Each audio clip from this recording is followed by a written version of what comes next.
Alors que l'ère de l'Homo habilis touchait à sa fin, de nouvelles espèces d'humains commençaient à coloniser l'Afrique. Il est étrange d'imaginer vivre dans un monde avec plusieurs espèces d'humains, mais pendant une grande partie de l'époque du Pléistocène de l'ère Cénozoïque, c'est exactement ce qui se passait. Il y a environ 2 millions d'années, une nouvelle créature a commencé à révolutionner le règne animal, innovant de manière jusqu'alors inimaginable. Poursuivant la tendance de la marche debout qui était présente chez les premiers membres du genre Homo, cette nouvelle créature fut nommée Homo erectus, ce qui se traduit par homme dressé. Alors que l'Homo habilis était adapté à la marche et à l'escalade, l'Homo erectus a fait les premiers pas vers une vie vécue entièrement sur le sol. C'était un monde nouveau et étrange pour ces singes pionniers. Et c'est leur comportement et leur mode de vie unique qui ont conduit cette espèce à devenir synonyme d'évolution. Au fur et à mesure qu'ils évoluaient, nos ancêtres devenaient de plus en plus intelligents, plus puissants et plus prospères. Aujourd'hui, nous allons explorer tous les aspects de la vie de l'Homo erectus. Qu'était-il? À quoi ressemblait-il? Comment se comportait-il et vivait-il? À quoi ressemblait le monde à l'époque où il vivait? Ce sont toutes des questions auxquelles nous devrons nous plonger profondément dans l'époque du Pléistocène pour répondre une période de paysages spectaculaires et vierges, d'animaux mégaphoniques dangereux et de sociétés nouvelles et étranges d'humains primitifs. Rejoignez-nous pour découvrir l'histoire fascinante de l'Homo erectus. Comme nous l'avons abordé dans les vidéos précédentes, l'Homo habilis, une espèce qui a précédé l'Homo erectus, aurait probablement semblé déplacée si vous aviez habillé un individu avec des vêtements modernes et lui aviez demandé de marcher dans la rue. Avec le corps poilu du singe et les longs bras, vous auriez probablement reconnu que cet individu n'était pas de l'espèce Homo sapiens. Vous ne pourriez peut-être pas dire la même chose de l'Homo erectus, cependant. Bien que plus poilu qu'un homme moderne, la forme générale d'un être humain avait été maîtrisée par l'évolution sous la forme de l'Homo erectus. Comme le nom le suggère, cet hominidé marchait debout d'une manière assez similaire aux humains modernes. L'Homo erectus n'aurait pas ressemblé exactement à un être humain moderne. Il y avait des différences notables, mais d'une manière générale, cette espèce était la première du genre Homo à ressembler beaucoup à vous et moi. Les différences peuvent principalement être trouvées dans la structure faciale de l'Homo erectus. Un front proéminent, un front fuyant et des mâchoires projetées vers l'extérieur auraient été des caractéristiques identifiables clés qui sépareraient un humain moderne de cet homme primitif. Le visage de l'Homo erectus était également nettement plus plat que le nôtre, à l'exception du nez. Cet hominidé était la première espèce d'humain à posséder un nez qui dépassait du visage, ce qui a évolué en réponse au changement de l'air. Alors que l'air devenait plus sec, les nez des hominidés devenaient plus grands, permettant à ces hommes et femmes primitifs de retenir plus d'humidité des environnements autrement arides. Cela leur a permis d'habiter une large gamme de zones, et l'Homo erectus a été au cours de son existence une espèce d'hominidé très prospère. Les mâles et les femelles de l'espèce étaient à peu près de la même taille, les adultes mesurant entre environ 1,20 m à l'extrémité la plus petite et 1,80 m à l'extrémité la plus grande. Au fur et à mesure que les hominidés évoluaient, ils commençaient à grandir. Vous remarqueriez certainement une différence de taille distincte entre l'Homo sapiens moyen et l'Homo habilis moyen, par exemple, mais cela a presque commencé à plafonner lorsque l'Homo erectus est apparu sur la scène. Non seulement leur corps était plus modernisé, mais leur cerveau l'était aussi. La taille des cerveaux de l'Homo erectus dépassait largement celle des espèces d'hominidés précédentes telles que l'Homo habilis et les australopithèques. La capacité cérébrale, cependant, a progressé au cours du temps de l'Homo erectus sur Terre. Les premières populations de l'espèce indiquent que le développement du cerveau s'arrêtait pendant les premières phases de l'enfance, limitant considérablement la capacité de l'espèce à apprendre tout au long de la vie. Les individus étaient mentalement matures à un très jeune âge dans ces anciennes populations, tandis que les populations plus récentes continuaient généralement à s'adapter mentalement jusqu'au stade ultérieur de la jeunesse, plus semblable aux humains modernes. Cela a permis à l'espèce d'apprendre à un rythme constant, augmentant la capacité mentale de l'Homo erectus et aidant finalement la progression de l'intelligence supérieure dans le genre. Un débat existe quant à savoir si l'Homo erectus a pu émerger d'une population d'Homo habilis il y a environ 2 millions d'années. Mais il existe des preuves que les deux espèces ont coexisté au moins pendant un temps relativement court sur l'échelle de temps géologique de l'époque du Pléistocène. Ce temps relativement court était encore d'un demi-million d'années. Un temps terriblement long pour les lignées individuelles et les populations. Ce qui semble plus probable est la théorie en cours selon laquelle une population particulière d'Homo habilis aurait pu être isolée par une barrière géographique physique en Afrique. Peut-être était-ce une forme de terre inhospitalière, comme une voie d'eau, une chaîne de montagnes ou un désert. Au fil du temps, les groupes d'Homo habilis dans le reste de l'Afrique ont continué à prospérer, vaquant à leurs activités quotidiennes alors qu'ils parcouraient les plaines de l'Afrique subsaharienne. Pendant ce temps, cependant, la population isolée d'Homo habilis changeait, s'adaptant régulièrement par le biais de la sélection naturelle au nouvel environnement dans lequel ils se trouvaient enfermés. Ils auraient adopté de nouvelles apparences, de nouvelles adaptations, et finalement, après suffisamment de temps, cette population d'Homo habilis aurait progressé au point où, logiquement, la science ne pourrait plus les décrire comme Homo habilis du tout. Avec leur posture droite, leur corps peu poilu et leur nouvelle structure faciale, l'Homo erectus était né, selon la théorie, encore débattu. Nous pourrions en venir à savoir exactement ce qui a causé l'émergence de l'Homo erectus à l'avenir. L'Homo erectus a persisté sur Terre jusqu'à il y a un peu plus de 100 000 ans. Alors qu'il disparaît du registre fossile, davantage d'espèces humaines commencent à apparaître. L'Homo erectus est considéré comme un ancêtre direct de deux espèces très importantes du genre Homo. L'Homo heidelbergensis, qui était prédominant en Europe, et l'Homo antecessor, qui est principalement connu à partir de gisements de la péninsule ibérique et d'Europe de l'Est. L'Homo heidelbergensis et, par conséquent, l'Homo erectus sont particulièrement importants pour notre évolution, car heidelbergensis a donné naissance aux principales espèces humaines du Pléistocène tardif. L'Homo neanderthalensis, les Néandertaliens, l'Homo denisova, les Denisoviens, et l'Homo sapiens, autrement connu comme nous. Le dernier bastion de l'Homo erectus était une petite population qui a persisté sur l'île indonésienne de Java. La sous-espèce était connue sous le nom d'Homo erectus soloensis, les tout derniers spécimens datant d'environ 108 000 ans. Il est possible que ces populations aient donné naissance aux espèces d'Homo vivants sur l'île l'Homo floresiensis et l'Homo luzonensis, le premier, étant la célèbre espèce humaine naine de l'île beaucoup plus petite que l'homme ou la femme moderne moyenne. Le changement climatique peut avoir joué un rôle dans la disparition de l'Homo erectus. En particulier les populations qui ont persisté en Asie alors que les groupes occidentaux avaient disparu. L'Homo erectus soloensis a probablement finalement disparu lorsque le changement climatique a transformé la forêt ouverte favorisée par l'Homo erectus en forêt tropicale humide, plus adaptée aux espèces plus petites vivant sur l'île. Les populations qui n'ont pas évolué en nouvelles espèces n'ont pas pu s'adapter à temps et ont péri dans le changement. Mode de vie et comportement. L'Homo erectus est remarquablement la première espèce d'hominidés à s'être aventurée en dehors de l'Afrique sur un chemin pour conquérir le monde. Des spécimens sont connus dans une grande partie de l'Eurasie et de l'Afrique. Le continent africain est connu pour avoir abrité d'énormes populations de ces hominidés, et des fossiles sont connus de presque toute l'Afrique, à l'exception de la région du Sahara oriental.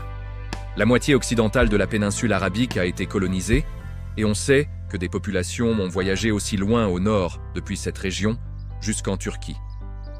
Certains groupes d'Homo erectus se sont séparés en voyageant vers le nord et se sont déplacés vers l'Asie du Sud-Est et de l'Est, avec des populations persistantes au Pakistan, en Inde, en Malaisie, en Indonésie, en Thaïlande, en Chine et dans la péninsule coréenne. Certaines populations ont même réussi à se déplacer vers le nord depuis le bord de ce qui est maintenant le Maroc jusqu'en Europe via la péninsule ibérique, passant par l'Espagne et le Portugal vers l'Europe occidentale. Des individus d'Homo erectus sont connus de France, d'Angleterre et de la pointe sud de l'Italie, montrant que cette espèce a réussi à s'étendre loin et largement au cours de son existence. L'Homo erectus le plus éloigné connu du continent africain a atteint l'île de Java en Indonésie il y a environ 1,5 million d'années. Remarquablement, deux populations sont connues. Des dents découvertes dans la région qui sont légèrement plus grandes que les spécimens plus anciens indiquent qu'il pourrait y avoir eu un deuxième groupe d'Homo erectus qui s'est répandu à travers Java quelques centaines de milliers d'années plus tard, ce qui indique l'idée que des populations d'Homo erectus erraient constamment colonisant et découvrant de nouveaux territoires à travers l'Est. Au fur et à mesure que l'Homo erectus voyageait, des sous-espèces distinctes ont commencé à apparaître à mesure que les populations devenaient isolées et concrètes. Plusieurs sous-espèces distinctes sont notées à partir de divers points du territoire géographique de l'Homo erectus. En Chine, nous trouvons l'homme de Pékin. L'Asie du Sud-Est est connue pour l'homme de Java. L'homme de Heidelberg peut être trouvé dans les populations européennes. Et l'Homo erectus ergaster a été découvert dans les groupes qui ont choisi de rester ou de retourner en Afrique. Le dernier, l'Homo erectus ergaster, est une créature qui a fait l'objet de nombreux débats scientifiques quant à savoir s'il appartient à sa propre sous-espèce, Homo ergaster, ou si l'Homo erectus ergaster est simplement une sous-espèce de l'Homo erectus. La taxonomie peut être un champ de mine délicat d'espèces de sous-espèces et de genres, et les scientifiques se disputent constamment sur les opinions, mais dans l'état actuel des choses, il semble qu'Ergasté soit probablement une sous-espèce d'Erectus et non une espèce à part entière. Étonnamment, l'Homo erectus est connu pour avoir possiblement pratiqué le premier langage verbal ou proto-langage dans le règne animal. On ne sait toujours pas s'il s'agissait d'un véritable langage entièrement formé et fonctionnel, mais il semble que ces créatures étaient capables d'une sorte de communication avancée au-delà des grognements, des appels et des signaux d'affichage de leurs ancêtres. L'exemple le plus connu d'Homo erectus, lors de la discussion de sujets de parole, est un os hyoïde, découvert dans la région de Castel di Guido, en Italie. Cet os est en forme de barre, similaire à la structure des os hyoïdes humains modernes, plutôt qu'à ceux des singes. Malgré cela, cependant, il manque les impressions musculaires qui auraient continuellement impacté l'os lors de l'utilisation vocale. La présence de cet os, ainsi que le manque de développement suffisant pour la parole moderne, implique que bien que l'Homo erectus ne pouvait probablement pas parler dans un langage aussi sophistiqué que ceux qui existent aujourd'hui, il était probablement capable d'articuler sa voix dans des appels et des bruits qui sonnaient beaucoup plus humains que ceux faits par les ancêtres de l'Homo erectus. Des sons étrangement humains, évoquant des mots modernes, ont peut-être émergé de la gorge des individus d'Homo erectus alors qu'ils erraient sur la Terre, ou communiquaient entre eux lors de chasse. Les théories scientifiques modernes suggèrent que les Néandertaliens et les humains modernes ont hérité de la parole d'un ancêtre commun, qui pourrait bien avoir été l'Homo erectus. Mais il semblerait que ce soit l'Homo heidelbergensis, l'espèce qui comble l'écart entre l'Erectus et le Néandertal, qui ait été le premier d'entre nous à vraiment parler. La plupart des spécimens d'Heidelbergensis qui montrent des preuves de parole ont été trouvés dans des zones similaires en Espagne. Peut-être était-ce le berceau du langage. Un autre point intéressant à souligner concernant l'Homo erectus est ses habitudes alimentaires. Alors que l'Homo habilis était un charognard, ramassant de la viande sur des carcasses dans les vastes plaines ouvertes d'Afrique, l'Homo erectus était un prédateur apex. Les sites archéologiques concernant l'Homo erectus ont été associés à la consommation de grands mammifères, en particulier des antilopes, des porcs et du bétail, mais dans certaines circonstances, le gros gibier était favorisé. Des groupes d'Homo erectus sont connus pour avoir systématiquement chassé des animaux aussi grands que des rhinocéros, des hippopotames et des éléphants, et étaient suffisamment intelligents pour le faire efficacement en équipe.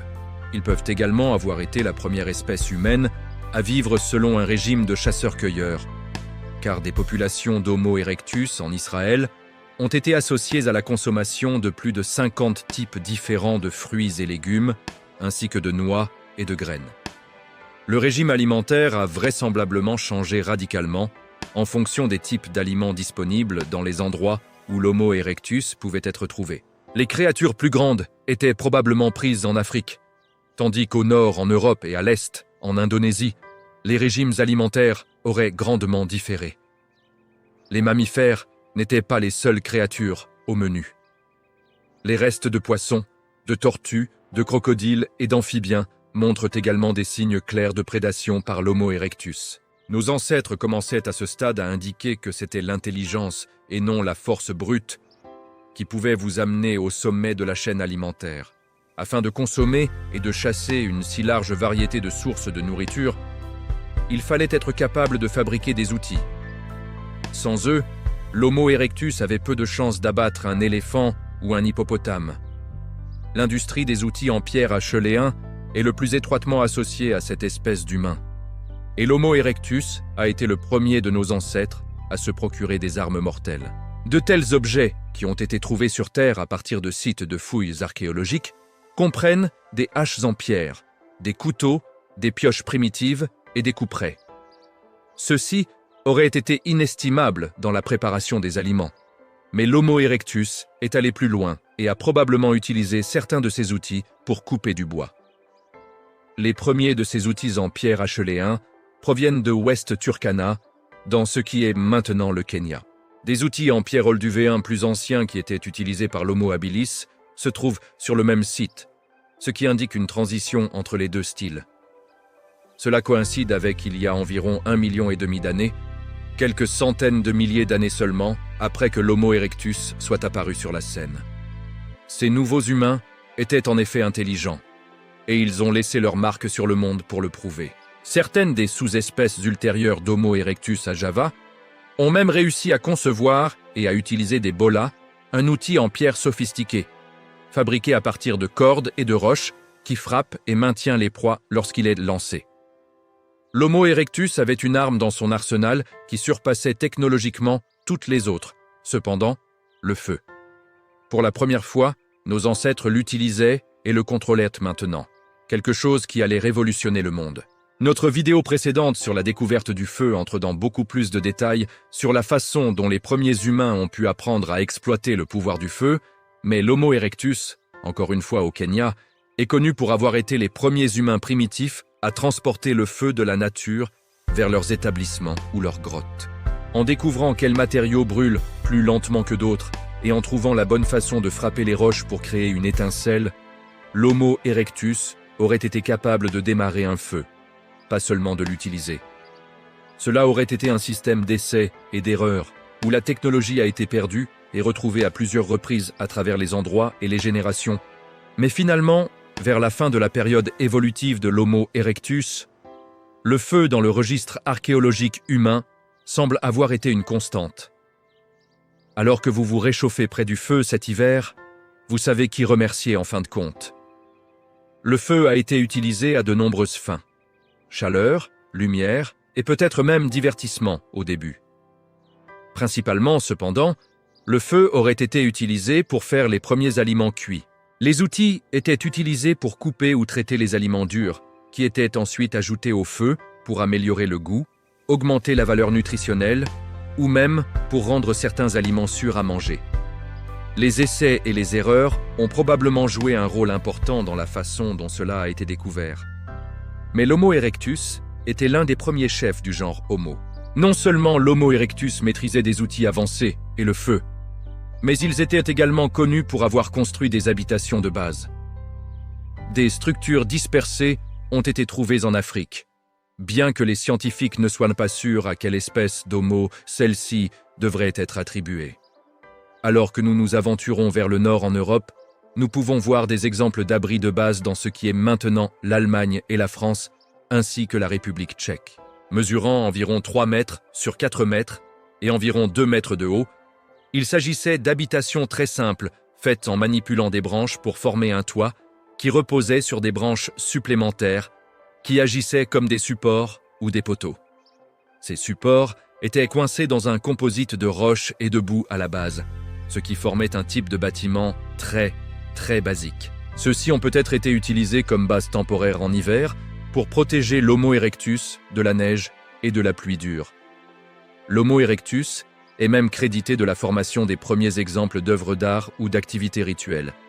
Des individus sont connus pour avoir intentionnellement collecté de l'ocre rouge qui peut, ou non, avoir été utilisé comme peinture corporelle dans des activités sociales ou de chasse. Dans la région de Zhoukoudian, en Chine, où l'homme de Pékin évoluait, des sites ont été trouvés qui indiquent des crânes d'Homo erectus qui ont été fracassés, éventuellement par des membres de la même espèce. Il n'y a pas assez de preuves pour prouver exactement ce qui s'est passé, mais certains scientifiques ont avancé l'idée que ces individus ont été intentionnellement tués afin de consommer les cerveaux des victimes, ce qui dépeindrait un début sinistre d'un système de croyances potentielles ou d'un comportement rituel. Il est également possible que des animaux charognards aient pu contribuer à cela, mais les scientifiques sont encore en débat. En termes d'art, l'Homo erectus est crédité de la première sculpture d'une figure humaine. La Vénus de Tan-Tan, vieille d'environ 500 000 ans, a été créée par un individu erectus, dans ce qui est maintenant le Maroc, montrant que l'espèce avait une certaine compréhension de la conscience de soi ou de la créativité. Qu'il s'agisse d'un autoportrait, d'une sculpture d'un ami ou d'une puissance supérieure perçue, est inconnu. L'Homo erectus a prospéré sur une vaste étendue, sur 4 continents séparés tout au long de son existence, et dans ces régions, il y avait une énorme fluctuation de la flore et de la faune originaire de la région. Les premiers Homo erectus ont évolué dans les plaines ouvertes d'Afrique. Et alors qu'ils se répandaient sur différents continents, ils auraient rencontré de nouveaux environnements étranges qui leur étaient inconnus. Au nord, ils auraient rencontré le puissant désert du Sahara avant d'atteindre les côtes de l'Afrique du Nord et de la Méditerranée. Des régions montagneuses plus froides ou des forêts les auraient attendues sur le continent européen au nord, tandis que les forêts tropicales et les forêts ouvertes leur auraient permis de prospérer plus au sud en Afrique. En se dirigeant vers l'est, ils auraient rencontré des forêts tropicales humides et des forêts plus ouvertes, ainsi que des plaines plus vastes, des zones humides et des côtes dans le sous-continent indien. Des régions montagneuses se seraient ouvertes à eux dans le sud de la Chine, et des archipels et des zones humides riveraines auraient été traversées en Asie du Sud-Est. Dans ces environnements, toute une série de nouvelles créatures évoluaient, qui fournissaient à la fois de la nourriture et des menaces majeures à nos ancêtres Homo erectus. En Afrique, une terre d'herbivores géants étranges et de carnivores félins mortels, nos ancêtres auraient été dans un état de danger presque constant. Des éléphants, tels que Paléoloxodon, auraient parcouru ces plaines, l'une des espèces réellement chassées par ces premiers hommes et femmes. Des espèces maintenant éteintes d'animaux modernes auraient également été abondantes, chevaux, antilopes, hippopotames, rhinocéros, et même certains ancêtres préhistoriques de la girafe. D'autres créatures africaines étaient un peu moins reconnaissables, cependant. Nos ancêtres ont peut-être chassé de petits troupeaux de Colpochoerus, une espèce d'étrange porc forestier, similaire au potamochère roux moderne, abondant dans l'Oligocène et le Miocène. Civatherium était un grand herbivore bizarre, qui aurait peut-être été au menu de certaines des premières populations d'Homo erectus. Un danger principal dans les plaines d'Afrique pour nos premiers ancêtres aurait été le grand chat Homotherium. Maintenant éteint, ce prédateur accro est regroupé familièrement comme un chat à dents en cimeterre et aurait probablement pu abattre des membres non armés, faibles ou isolés des populations d'Homo erectus conquérant le monde à l'époque. En se dirigeant vers le nord via la péninsule ibérique, toute une série d'autres créatures auraient été rencontrées.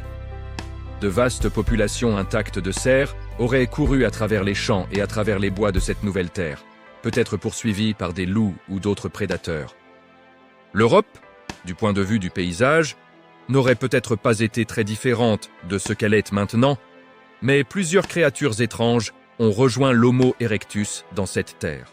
Des castors géants tels que Trogontherium auraient fait leur maison le long des voies navigables et des lacs rencontrés par nos ancêtres, alors que des attaques occasionnelles du grand Mastélidé et Homélivora avaient lieu. Ces grandes créatures, ressemblant à des blaireaux à miel, auraient été une nuisance au mieux, mais auraient pu s'avérer mortelles aussi pour les membres jeunes ou malades du groupe. L'existence du célèbre et puissant rhinocéros laineux, ou Coelodonta, coïncide également avec l'arrivée de l'Homo erectus en Europe. Il est hautement possible que certains de nos premiers pionniers européens aient croisé le regard de ces créatures majestueuses dans les plaines ouvertes. Les paysages dramatiques et variés de l'Asie auraient apporté avec eux toute une série de créatures à affronter pour nos ancêtres. Cerfs, antilopes, porcs, bovins et moutons auraient été dispersés avec la présence plus mortelle de léopards, de tigres et de chiens sauvages, qui auraient représenté une menace majeure pour les premiers colons dans ces régions. Qu'ils le sachent ou non, l'Homo erectus aurait également rencontré beaucoup de leurs propres ancêtres primates en chemin vers l'Asie, dans les différentes espèces de singes qui prospéraient dans les arbres. Un primate, cependant, se tenait plus grand que tous les autres. Nos premiers ancêtres Homo erectus auraient en effet rencontré le puissant Gigantopithèque, la plus grande espèce de primate ayant jamais existé. Ce parent éteint de l'orang-outan aurait déambulé à travers les forêts de Chine à peu près au moment où les premiers Homo erectus se frayaient un chemin à travers la région. Ce qui aurait été une vue vraiment impressionnante en effet. Les populations d'Homo erectus en Indonésie sont également connues pour avoir coexisté avec et possiblement contribué à l'extinction locale de Megalochelis, une espèce de tortue géante originaire de la région. Il ne fait aucun doute que l'avènement de l'Homo erectus marque le moment où nos ancêtres sont devenus visiblement reconnaissables en tant qu'humains. L'Homo habilis et même les australopithèques qui les ont précédés étaient en effet similaires. Mais la démarche droite, les traits faciaux avancés et les habitudes vocales possibles de l'Erectus auraient prouvé sans aucun doute dans la vie que c'étaient des personnes capables de pensées avancées et d'émotions. La découverte du feu, l'utilisation de haches en pierre et de couteaux, et leur capacité à s'exprimer par l'art, nous font nous demander à quoi cela aurait ressemblé de rencontrer l'un de ces premiers hommes ou femmes en chair et en os. Comment une telle rencontre se déroulerait-elle? Reconnaîtrait-il les similitudes entre eux et vous? Avec suffisamment de temps, pourriez-vous apprendre à les connaître, ou même communiquer? Ce sont des questions auxquelles, malheureusement, nous ne pourrons peut-être jamais répondre. Mais grâce à un travail archéologique et à des études persistantes, nous pourrions être en mesure de peindre une image plus claire de la façon dont ces hominidés primitifs vivaient leur vie. À ce jour, nous avons beaucoup à leur remercier. Ceux d'entre vous qui ont regardé notre vidéo sur la découverte du feu sauront combien d'inventions modernes ont dépendu de la découverte du feu il y a toutes ces années. En fin de compte, cette vidéo n'existerait pas si ce n'était pour les premiers Homo erectus qui ont innové de la manière dont ils l'ont fait. Nos ancêtres sont peut-être partis depuis longtemps, mais ils sont bien vivants dans notre technologie moderne et nos modes de vie, même si ce n'est pas entièrement évident au premier abord.